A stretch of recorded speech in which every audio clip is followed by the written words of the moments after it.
Dobar dan svima. Možemo da se setimo u ovom trenutku kada ja imitiram izvođenje pravog časa tako što pričam u kameru na mobilnom telefonu. Možemo da se setimo onih stihova, a u što je škola zgodna leči lenjost i samoću. Ova na daljinu svakako ne leči samoću, a verovatno ne leči uvek ni lenjost. Ono što je važno da vam kažem za današnji čas, budući da sam se vama nekako najmanje obraćao, a bili ste vredni, dakle, kada ste vi učenici prvog razreda u pitanju, mi ćemo sada uraditi jednu malu rekapitulaciju, odnosno napravit ćemo jednu malu pismenu vežbicu koja se odnosi na ono što ste do sada radili. Dakle, pošto je ovo u normalnim okolnostima, ovo bi bio treći pismeni zadatak, pa stoga tema će biti izgradiva i tema će se odnositi na srednjevekovnu književnost, tako da budete spremni za četvrtak na onom dvočasu, dobit ćete temu koja će biti, mislim, svrsishodna i mislim da će većina vas ili svi da ćete moći da odgovorite na nju, a ticat će se, dakle, naše srednjevekovne književnosti, pisat ćete u Wordu, 2 sata ćete imati, popodne ćemo početi oko 6 i onda ćete mi slati svoje radove, a ja ću ih sistematski staviti u jedan folder i onda ću ih pregledati. Kažem, već sam vam poslao onu, da kažem, usmenu poslanicu, gde sam napomenuo da sam prilično zadovoljan vašim radom i trudit ćemo se da to tako i ostane, da ne bude gore, ali bi moglo svakako da bude bolje. Ja molim mog mlađeg asistenta da malo smanji muziku koju je pojačao. Što se tiče nekog nastavka gradiva, za današnji čas, budući da je evo ostalo još nekoliko dana do ovog skraćenog vaskršnjeg raspusta, ja sam mislio da u načelu, u naznakama vam kažem samo par stvari koje se tiču jednog šireg pravca umetnosti u koji sada polako uranjamo, odnosno plovljavamo, jel? Mi ćemo uskoro, iako ćemo se vraćati uvek na srednjevekovnu književnost, jer ona je neodvojiv deo našeg bića i postojanja i uopšte naša srednjevekovna kultura. Dakle, mi sada polako prelazimo, što se tiče tema iz nastave, na jedan period u istoriji ne samo kulture, nego i civilizacije, pa ako hoćete i nekih drugih tokova u kojima se ljudi nalaze. Dakle, mi prelazimo na period proučavanja humanizma, a nešto kasnije pojavit će se i ta reč preporod koja će označiti neki nastavak tog, ajde da kažemo, uslovno rečeno pravca umetnosti. Nezahvalno je govoriti o pravcima umetnosti kao nekim određenim, striktno uređenim periodima vremena gde se piše na određeni način.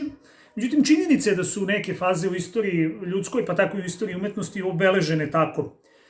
Period kojim sada počinjemo da se bavimo, a u čemu ćete čitati u jednom okvirnom sintetičkom tekstu na 300. strani u vašim čitankama, zove se humanizam. U čitanci piše da se on razvija krajem srednjeg veka i da mu je kolevka Italija. I to je okvirno tačno. Naime, u 13. a onda i u 14. veku stvari počinju da se menjaju, naročito u Italiji koja je bila zemlja okrenuta obrazovanju i ne manje trgovini. Ljudi preispituju svoja dotadašnja uverenja i, iako nominalno ostaju hrišćani, neki od njih polako iz središta svog epicentra i epicentra svog interesovanja pokušavaju da pomere Boga, a da u središte tog interesovanja stave čoveka sa svim onim njegovim vrlinama, manama, na kraju krajeva sa svim njegovim shvatanjima ili pokušajima da do nekih konačnih istina dođe. Umetnici humanizma u mnogo čemu oponašaju svoje antičke uzore. Setite se da je u antici čovek bio u epicentru pažnje, pa dakle posle srednjevekovne književnosti sada se opet čovek i nauka vraćaju u epicentar istraživanja. Međutim, ne treba zaboraviti da je, ja mislim da je to zaista tako, da su humanizam i renesansa vrlo često naknadno, naročito u 18., 19. i 20. veku precenjivani, a da je srednji vek podcenjivan. Dakle, mislim da mladi ljudi, pogotovo mladi ljudi kao vi, treba da budu oprezni kada formiraju neki svoj unutrašnji stav prema određenim doktrinama ili, ako hoćete, prema određenim shvatanjima. Jer ono što piše u čitanci je svakako zanimljivo i kao nekakav okvir, a ona unutrašnja i prava spoznaja vaša do koje ćete doći, ona se, mislim, ne formira samo sada, nego i kasnije. 3 su umetnika iz ovog perioda jako značajni, to su Giovanni Boccaccio, Dante Alighieri i Francesco Petrarca. Umetnici tog perioda, kao obrazovani ljudi, kao svestrani ljudi, pišu na latinskom, ali u to vreme zapravo se sve više javlja i težnja da se narodni jezik više koristi, da prosto, pre svega svetopismo, a onda i neka druga dela iz književnosti, da se nekako približe uopšte generalno svim ljudima. Mi znamo da su klasični jezici, odnosno jezici starine na kojima je svetopismo pisano i objavljeno, da su to judejski, odnosno latinski, odnosno grčki. A sada se, međutim, sve više, dakle, i pisci i umetnici okreću jednom zajedničkom duhu koji se pojavio, i to treba reći, kao jedan poseban kritički odnos spram ne samo učenja rimokatoličke crkve, koja su uopšte, kao i generalno sva hrišćanska učenja, vrlo često bivala u epicentru promišljanja, kritika, opravdanih ili ne, nego i kao kritika onog života koji su u to vreme živeli mnogi predstavnici rimokatoličke crkve. I humanizam i renesansa direktno ili indirektno uticaće na formiranje još jedne podele među hrišćanima. Dakle, crkva se u 11. veku podelila, a uskoro će doći do još jedne podele među rimokatolicima. Iz humanizma i renesanse će zapravo izaći protestantizam, odnosno humanizam i renesansa će u većoj ili manjoj meri uticati na to da se mnogi od ljudi uopšte i umetnika preispitaju. Naravno, neće to biti samo umetnička preispitivanja, bit će tu i preispitivanja koja su bila važna zbog raspodele moći, što je, nažalost, istina i jedna od ključnih stvari uopšte u svim istorijskim igrama koje ljudi igraju, bilo da poštuju okvire u kojima se nalaze ili ne, češće ne. Tek u Italiji se javljaju ta tri umetnika koji će jako mnogo uticati ne samo na formiranje humanizma i renesanse u Italiji, nego uopšte i u čitavom svetu. Oni su i do današnjeg važna i zvučna imena. Nešto kasnije u Italiji će se pojaviti i drugi značajni umetnici. Humanizam, odnosno renesansa, to nisu samo pravci kroz koje se razvija književnost, nego možda jednako, ako ne i više, i slikarstvo, naročito arhitektura.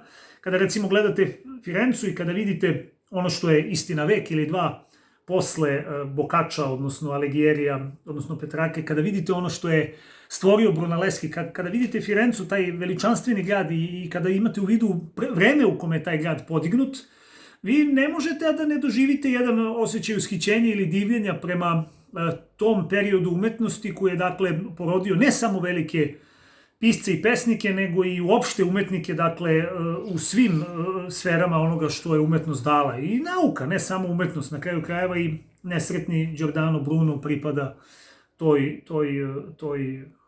da kažemo, tom pravcu. On je, kao što znate, spaljen zbog svojih uverenja, pokazalo se posle nekog vremena da su ona u priličnoj meri tačna.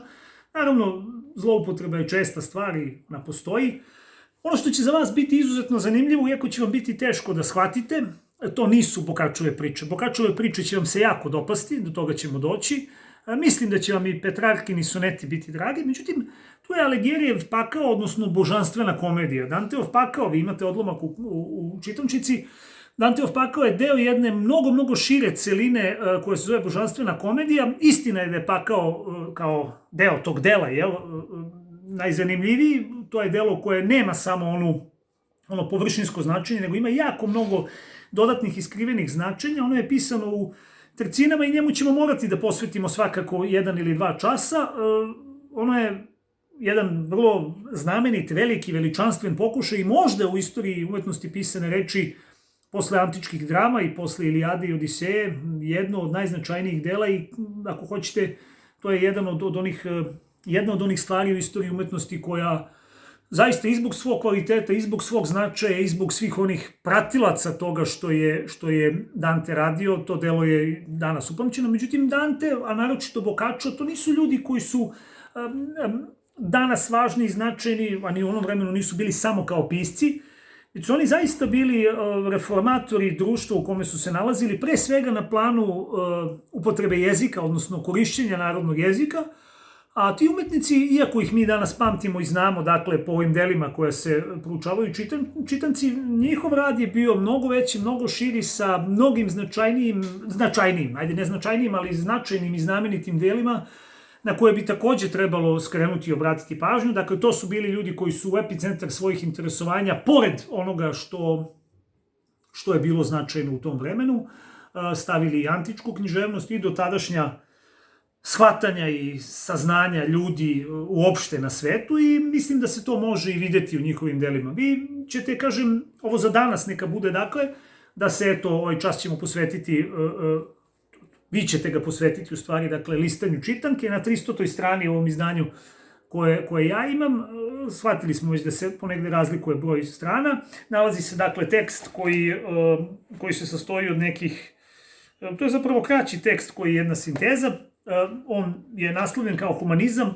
osnovne odlike.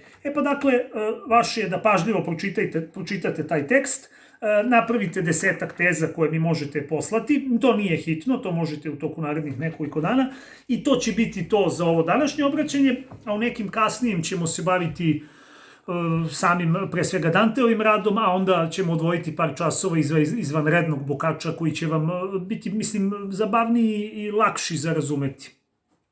Sad, pošto smo završili ovaj zvaničan deo, ja bih hteo da vam nešto malo i otpevam, da vas, tako kažem, razveselim. To je jedna stara pesma iz centralne Srbije. Voleo bih da imam i pratnju, međutim, izgleda ću biti prisiljen da to uz Mozarta uradim. Šalim se, naravno, neću vam pevati. Ovaj način obraćanja vama je, posle kad čovjek pogleda taj snimak, da prekontroliše da nije napravio neku kardinalnu grešku ili slično, onda to nekako baš izgleda, ne može da zameni onaj prostor u kome se svi dobro osjećamo, neki od nas zbog toga što to rade, a većina nas zbog društva u kome se nalazimo i koje ume svakako da pokaže i dobre crte i strane, govorimo o školi naravno. Iskreno se nadam da ćemo se uskoro posle ovog velikog hrišćanskog naših praznika i videti u školskim klupama, a do tada, eto, ostaje da vam se ovako obraćam i dajem vam zadatke. Za četvrtak se lagano spremajte. Pozdravlja vas dana 14. aprila 2020. godine vaš profesor Boško Milosavljević u Beogradu sa Voždovca.